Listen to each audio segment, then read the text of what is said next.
Okay, so hi, I'm Roger from the UK. I'm doing this European argument series. Sounds a bit dramatic, but basically it's like four things that I want to talk about. And the reason I want to talk about these four things is they came up during this European tour that I did, talking to people in Amsterdam and Brussels, Paris and what have you. Wasn't any big deal, but a few common themes came out. And I think it'd be useful to sort of, as I said in the previous video, sort of quickly look at the landscape of the issue, and then I'm going to make an argument about it from an XR perspective. Obviously, it's my personal interpretation. Some people might disagree with, that's fine. It's about creating some debate and trying to get people to think seriously about what this means in the context of the climate emergency. So the first one is about money.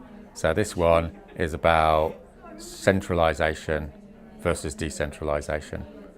So first thing to say about this is people have been arguing about this debate for a long time. You know, just a few people who are really organised run the show and tell everyone else what to do, sort of hierarchy, centralisation routine, or, you know, are you going to give it to the people and everyone decides what to do in a decentralised way without the hassle of people telling them what to do, let's say. And then from the centralised point of view, people say you can't have people just doing anything because they're going to break the rules and it's going to be disorganised and a mess. So just in case people aren't aware, people have been talking about this for a long time. So for instance, like, I think it was 1871, there's a big bust up between like Marx and the anarchists in the International Working Men's Association. It's a sort of symbolic moment in radical politics in the Western world. And it was all around this. It was like, you know, do we have a decentralised structure or do we have a central committee? So this like argument got really moralised and politicised over the decades, and, you know, people end up killing each other about it. So, you know, what I want to try and introduce here is a little bit of a, let's step back from all the emotion and all the politics and actually look at it a little bit more empirically. And this is what has been done by two groups, I think, over the last 30 years, by sort of social scientists saying, well, let's have a look at the actual dynamics. You know, how does centralisation work? How does decentralisation work? You know, what's the pros and the cons, and try and pan it out a bit. And then it's also been done, I would say, by what you might call practical left-wing people around the world, like people in Kerala, people in Brazil, sort of thinking, okay, so that top-down thing didn't work and that total bottom-up thing didn't work. So is there some sophistication here? And the answer, dare I say it, is yes, right? There's a sophisticated analysis that is required, and there's some nuance that's required in terms of actually designing what actually works, which gets you the best of both worlds. You're organised and you don't have the worst of hierarchy, as it were, you know, domination of some people telling other people what to do and all the rest of it. All right, so the first thing to say is there's some fundamental point here, which is any group of people have to decide who decides. So this is like an old political theory point, as you might say. And if you don't have a group of people who decide stuff, then someone will decide anyway. So this is what is being called the structure of, what's it called? The tyranny of structurelessness, right? Which is feminists came up with in America in the early 1970s. So it goes a bit like this, is if you haven't got a way of making decisions, then you can't decide how to decide. And then if you can't decide how to decide, you can't decide how to decide how to decide. And then you can't decide how to decide how to decide how to decide.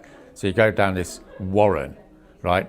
So this might sound like slightly amusing, but it's catastrophic for a network, because at a certain point, like, nothing can happen. You just get clogged. Because let's say, I'll give you an example, you know.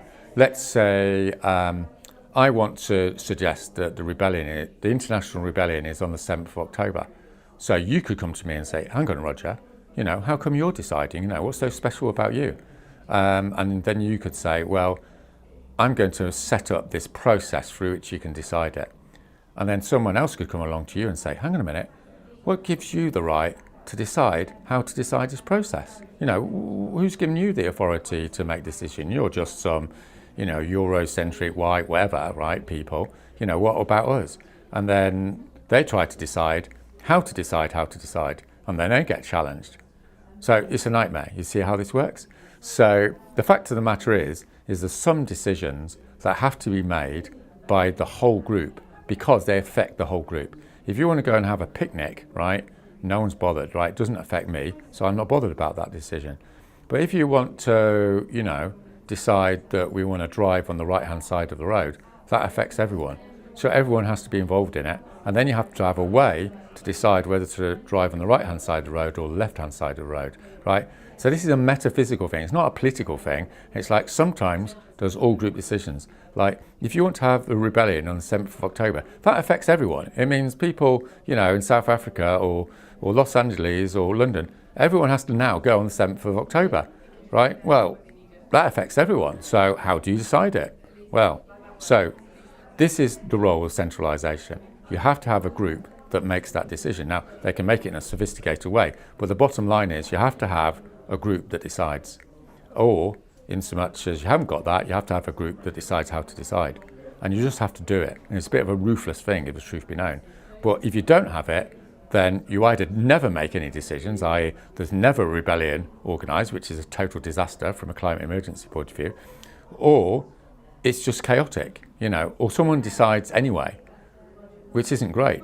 So the idea of trying to avoid hierarchy just pushes that hierarchy under the ground. In other words, someone just decides, in a covert way, which was the point of the tyranny of structurelessness. You create a tyranny of a few people making decisions without any authority, without any transparency. So the solution is to have some sort of constitutional arrangement, and this has been done, by various radical communities right down history. There's still rules about how to decide things. Okay, so this is the second issue. Here's the proposition. Unless you have a really centralized structure, you can't effectively decentralize. Okay? So again, this is a nuanced point. It's not like decentralized structure forever or some extreme hierarchy. All we're saying is you have to have some guys at the center organizing the decentralization. Otherwise, the people that decentralize, number one, don't really know what to do, and number two, don't know what's happening because they don't have any structure. So what the guys at the center need to do is to design the decentralized structure so people know how to do decentralization properly. So I'll give you a little example, like with the London XR meetings before last Christmas, there were 150 people coming to meetings. It was all great. They all wanted to decentralise, but they couldn't do it because no one was organising it. So what I said to people is I want people to work full-time in the London office and we're going to organise it. So after a month or two of getting ourselves organised as a centralised organisation, we said, right, here's D-Day. We're going to do talks in the 32 boroughs of London. So over like 4 or 5 weeks, we set up 20 groups in London, right? After the rebellion in April, we disband these centralised meetings because we've got vigorous, robust, decentralised groups around London that have been set up. They've got a coordinator, they've received training, they know how to run meetings, they know what their mandate is, what to do, and they're confident, right? But you can't organise that unless someone's organising it, and whoever's organising it has to do that centrally, at least initially, right? Once they've been set up, obviously those groups can train other groups. So this is the point: is initially you have to have centralisation, and this is the same thing with how XR started. XR didn't start with loads of people like all coming together arguing. It was 15 people saying this is what is required in order to have a decentralised movement. So we were a centralised group that was required to create this decentralised movement. We didn't say this is what we think and all these other ideas have come. We said this is what we think. If you don't agree with us, that's cool. You can set up your own social movement. But this is what we think and this is how we're going to do it. So, this is a paradox, isn't it? And this is when you actually get to, to the actuality of organising things, these are the main issues you have to deal with. It's not some high moral politics about, hierarchy or whatever. It's about actually getting a job done and empowering people in actuality. So, okay, so that's cool. So you've got your structure, you've got your, you've got your anchor circle, whatever, that makes the decisions that affect everyone. That's cool. You've got your secretariat, as it were. You've got your central group who are facilitating this decentralisation, and obviously you need to make sure that they do that job and they don't, they don't not create decentralisation. So that's a risk, but they should be able to do that. And then in the longer term, the next idea is mandates. So I'm not going to talk loads about holacracy and self-organising systems because that's not really my specialism. I just want to make the simple point that if you want to effectively decentralise, the most effective way to do it is to create mandates so that people know what they have the power to do within their groups. And this overcomes structurelessness. If you have chaotic decentralisation, as it were, no one knows what's going on because no one knows what to do because no one knows what you're supposed to be doing. So you need some sort of mechanism whereby you can give different decentralised groups a mandate. But that requires centralisation because guess what? Someone has to decide who gets what mandate. How do you do that? Well, you need to have a group. Otherwise, you're going to have the who decides problem. So again, that group that gives the mandates has to be transparent, has to be trained, the membership has to rotate, all these sort of constructive things to make sure it doesn't become some consolidated hierarchy. But at the end of the day, if someone's not dishing out mandates, then no one knows what to do. So that's the sophisticated, analysis, that we're not looking at some centralisation versus decentralisation. What modern scholarship shows is that you can have both, or rather you need both. You certainly need centralisation to start off with in order to create these structures. And then you have this sophistication that holacracy and sociocracy show. And as I say, I'm not going into the details, but they show that you need to have this sophisticated structure around people having mandates, and that's transparent and all the rest of it. So hopefully that's what, all these groups are going to get on with.